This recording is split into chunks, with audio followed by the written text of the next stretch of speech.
Copilot, all you need to do here is just replace the names with the exact individuals that are involved in this project.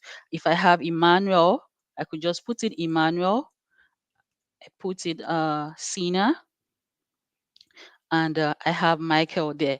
For the second project, it states that we're in the initial phase. It also lists out the team members that are involved in this particular project, and also for the project Gamma. Then afterwards, you have upcoming milestones. What are the things that we'll be doing next? You have the client presentation. You can see here you have our next client presentation is scheduled for, you simply put in the date, say next week, Saturday. So I can put in 7th November 2024. So all team members are expected to review this and provide feedback by so date.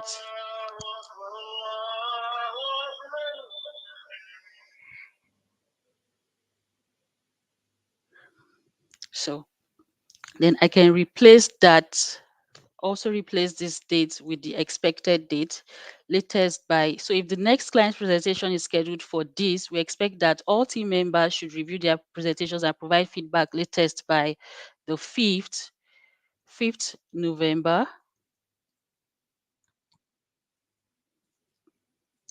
2024. So you keep scrolling down, then you can make whatever corrections you need to make. So you can notice here that we have quite a number of dates here. So you need to ensure that you replace that date with the correct date, then proceed. This is the client presentation, quarterly review, team building activity, still listing the team members that are involved. So whichever one it is that you know you wouldn't necessarily need, you can just remove that. Then you have general reminders, best triggers, you put your name and your position. That's straightforward.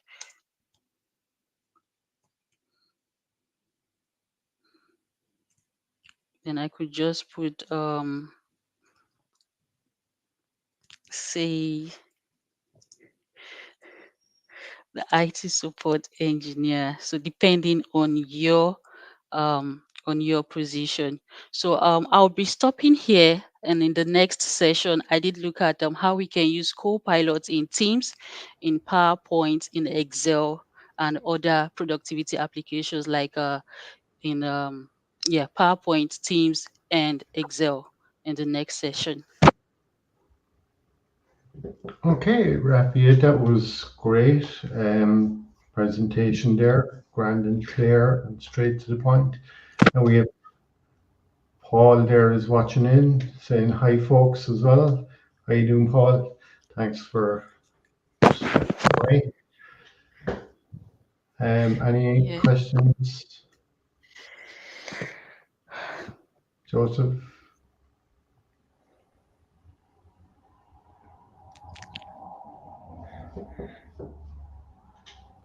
I think Joseph's broadband is after freezing. Can you hear us, Joseph? I can hear you. So I was speaking on Yeah. mute. I was saying that was a very wonderful presentation by Rafia. And yes, after the first email, you could tell the system to also address it to someone and have a closure on it also. It also works.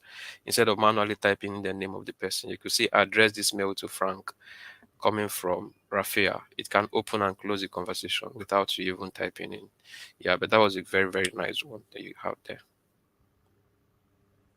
Very good. Thank you so much. So I'll just be jumping on my own demo right away. Yeah. I want to present my screen.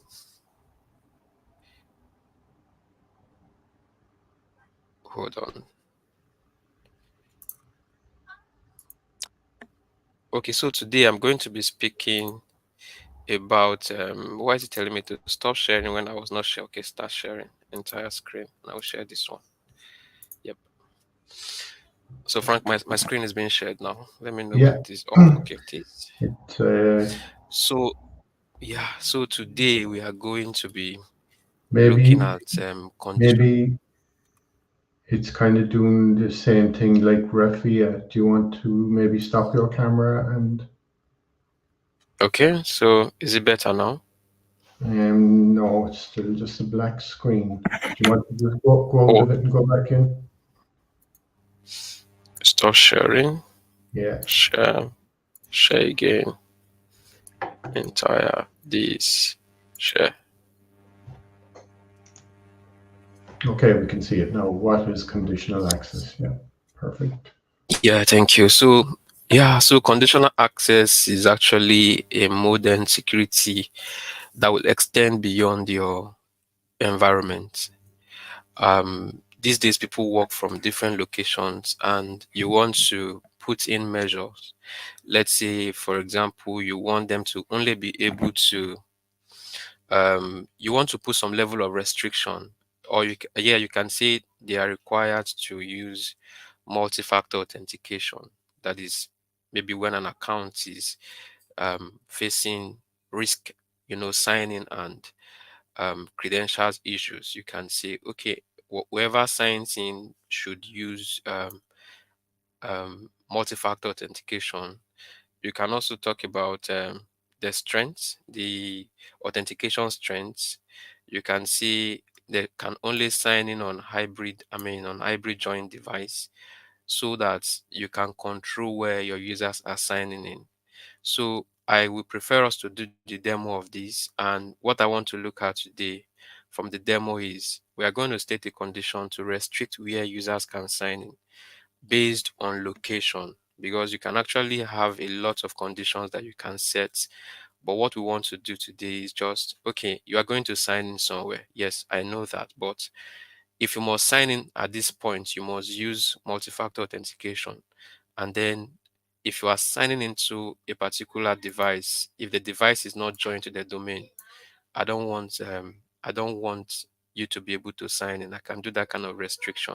We can also say with this conditional access policy to say users should be able to sign in all the countries except one country. You can say if anyone travels to this particular city, it should not be able to sign in. You can also say if this segment of users travel to, say, instance US, they should not be able to sign into their Microsoft applications, because you don't expect anyone to go to that place to work. But if you have set that condition, and perhaps you have an assignment where someone is traveling to the US to go work for you, you can decide to say, okay, I want to give an exception to say if Frank travels to the US, he should be able to sign in. But if Sina travel to the US, she should not be able to sign in. So stating these conditions are very important, that we understand how it works, so that you can also use it to increase the security. But here is saying conditional access policy are enforced after first factor authentication. What is first factor authentication? Your password. So where your password has entered, then the next condition we check to see if you should be able to sign in. And this is the general statement for conditional access policy. If a user want to access resources, then so the basic thing is if and then statements. If a user is on the domain joint computer, then you should be able to sign in. If the user is signing in from the US, then block this user from signing in. But you have to also know that there's a requirement that you need to have, just as we had done password complexity. And we saw that before you can enforce password complexity, you must have um, Entra ID license P1 or P2. So for this also, the licensing requirement also demands that you should have Entra ID P1. Of course, you know there is P1, there is P2, and there is free Entra ID. So that said, if I come to this place, here I have Entra ID P2 in this tenant, which came with my E5 license. So I can set up conditional access. So what I want us to do now is let me just bring up my paint and just quickly demonstrate what I'm trying to make us see.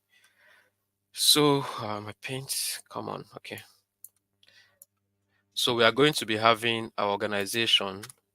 Um, my mouse is disappearing in my eyes. Okay, cool. I've seen it.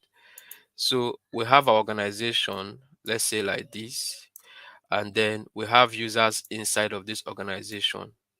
Now there is a particular user who we do not want to be able to sign in for one reason or the other from certain locations.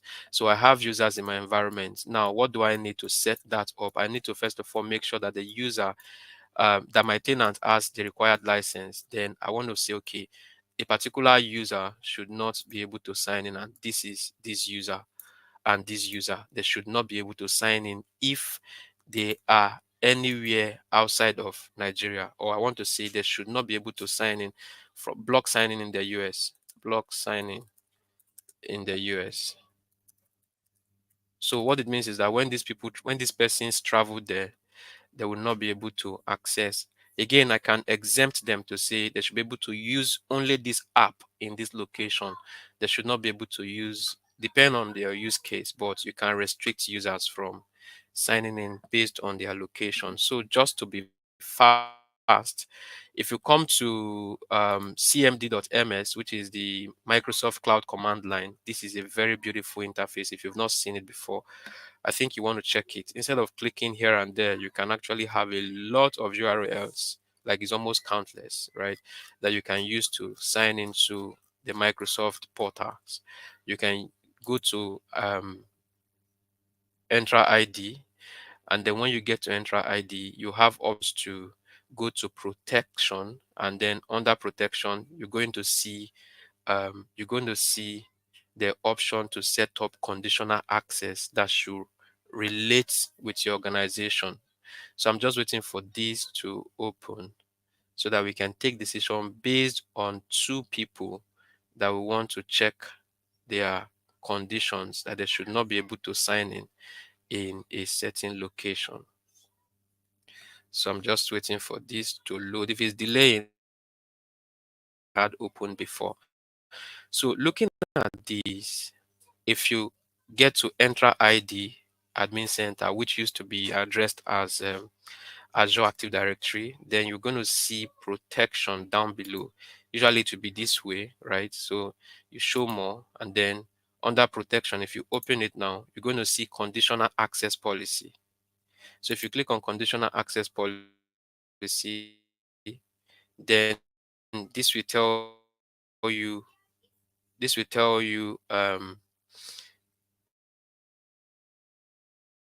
this it is from here you can set those conditions.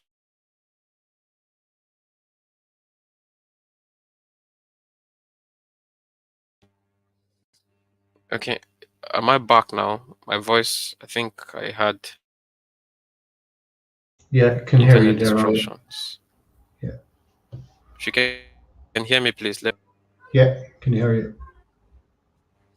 Yeah, so I guess when it was loading this page, my broadband was having issues. Can you hear me now, Franca, and every other Yeah, I person? can hear you now, clear. Yeah, perfect. Okay, okay, cool.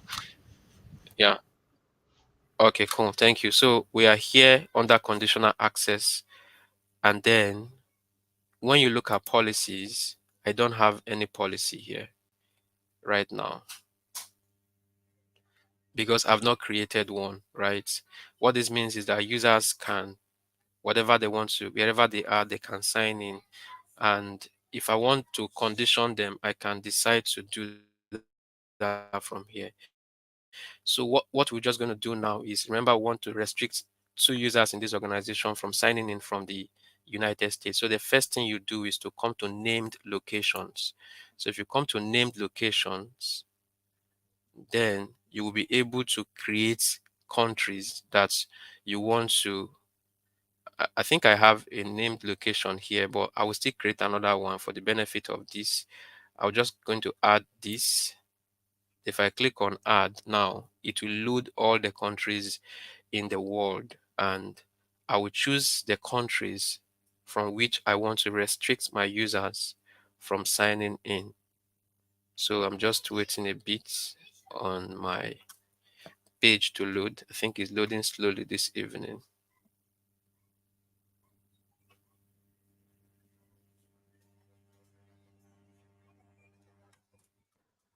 Come on, be nice.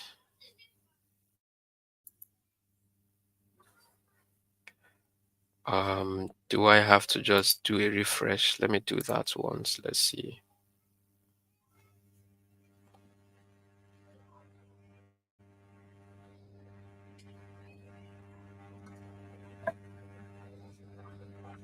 Close out some tabs, possibly.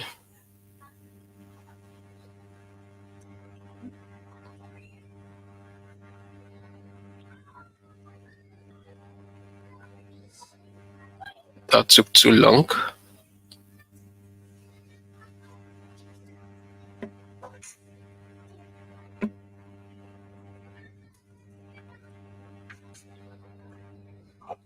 Hmm.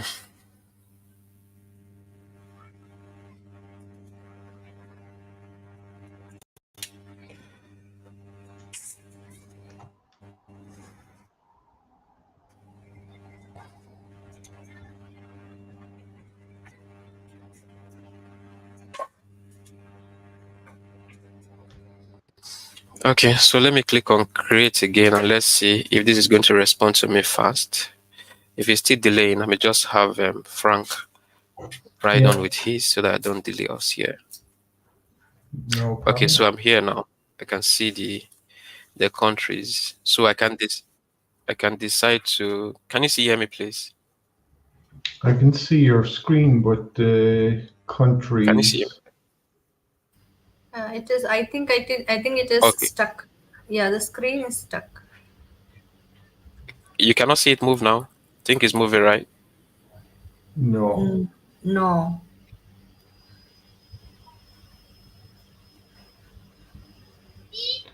Maybe just unshare the Um, screen and share it again. Yeah, I yeah, think I you thought need that. to reshare it. Yeah.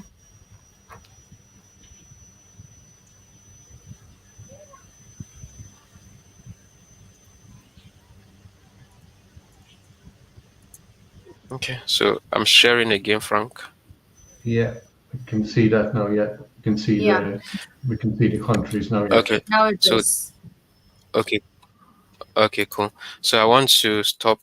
I don't want people to sign in from the United States.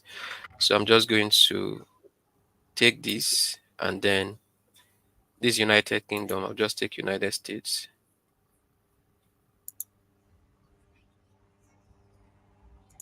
Okay, I think because this policy is same block US, it's not giving me option to create another block US, not configured yet. So let me see if I can quickly create another named location.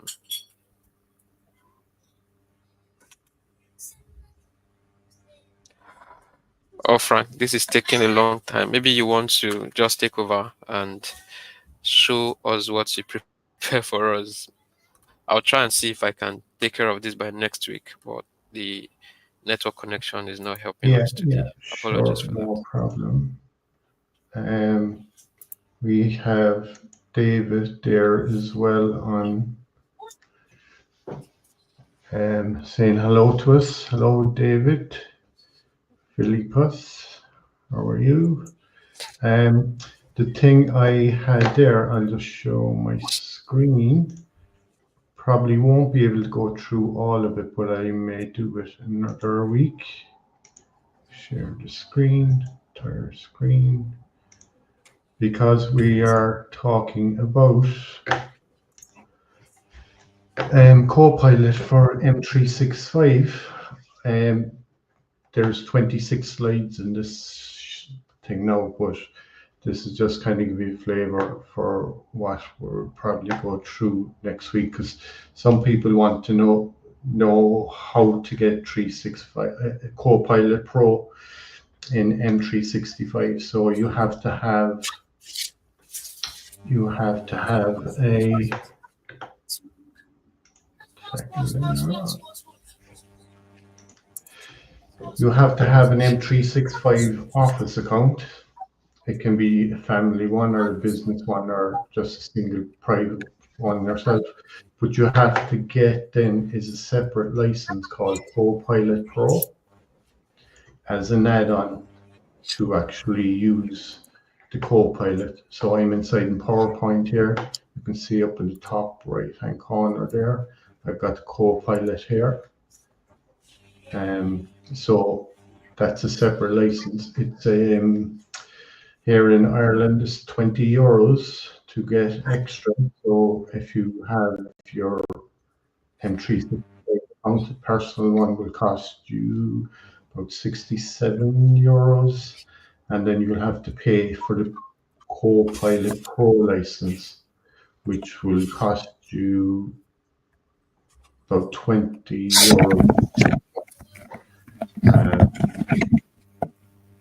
So I'll just go on to the Microsoft site there. And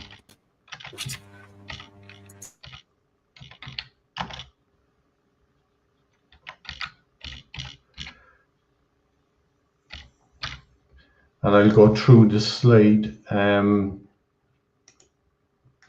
maybe next week when I have more time to go drill down through the whole thing. So first of all,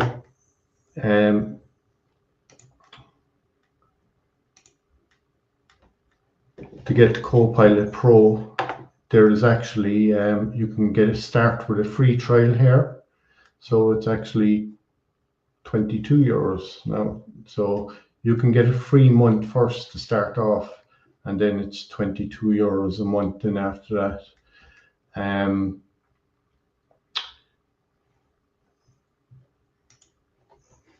with like when you sign up for the month, it's like you don't have to take it for a whole year. You can just take it for 1 month, and if you're not going to use it, then you can just stop it, and you can take it back up again if you want it in 2 or 3 months' time. So that's kind of what you need to know about the Copilot. So there is a free version of Copilot that you'll get from in your browser, in the Edge browser, and that's the free one. So as you can see there, the paid one has all the stuff inside in it, the latest models. During peak time, you have unlimited access, whereas the other version, the free one, is not. So you can, on the paid one, you can create images with AI, right? 100 boosts per day. The other one, you'll only get 15. It unlocks Copilot in the Microsoft 365 apps, as Rafi was telling us there earlier: Word, Excel, PowerPoint, Note, Outlook. But the free version, you can't get that. So you can write documents with confidence in the paid version. Free one, you can't. So you can see all those down along there that you get with the paid version. So experience AI in Word, Excel, PowerPoint. That's it. So I'll go through the slide deck, which is there's around 26 slides in it. So it kind of goes through a lot of stuff like eligibility and requirements. Like I was saying there, you have to have it can be on Windows and it can be on Mac as well, and the minimum requirements, like you need to have 4 gigs of RAM, stuff like that. So maybe we'll cover that next week. And they're telling you there about the subscription and the plan that I was just showing you just there earlier. So yeah, that's just a flavor of what we're going to do going forward.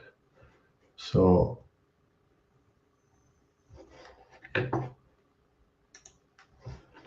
kind of that's it for this week.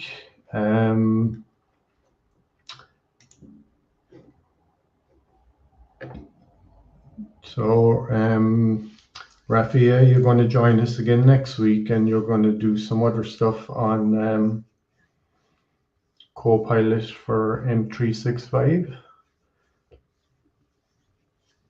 And Sina will be doing some more stuff with the Copilot Studio as well, which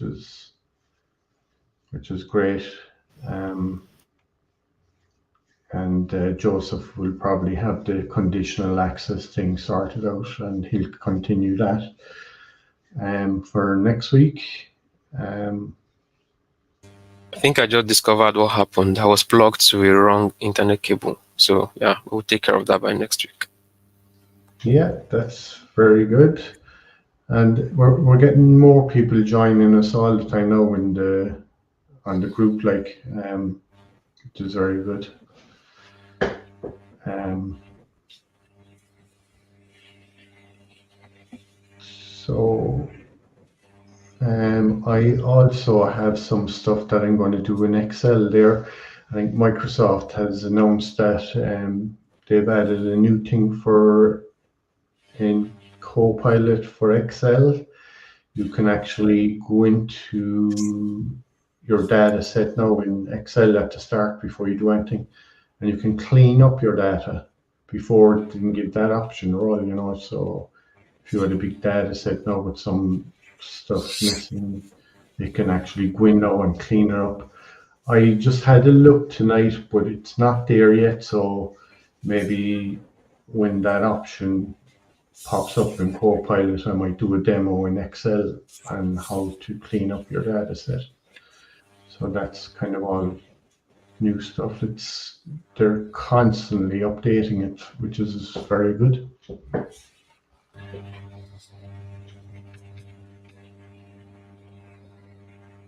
So like even seeing the stuff in Copilot Studio is very good, isn't it? Like you can Yeah, you very cool. like your apps that they were showing they're coming soon. Like so it's great that they have new stuff all the time, which is Thank you. yeah. One other thing that I did see there, it's not Microsoft related there. It's called Note LM. Have any of you seen that? Nope, I've not seen it. No. It's a Google thing. It can actually help you create podcasts. You can just add your YouTube, say if you were doing YouTube Okay. and you had a blog, so you could pull your blog in and you could pull your YouTube channel into it and you could run it and it would actually make a podcast for you. Okay. That's beautiful. Something worth looking at.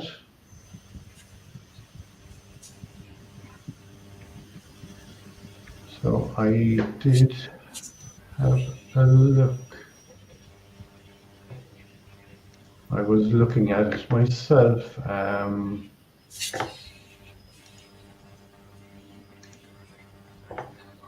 Just to close it off. But yeah, some good stuff coming all the time with AI, like not just Microsoft, like Google is doing a lot of stuff there in the background as well. So look, Beautiful.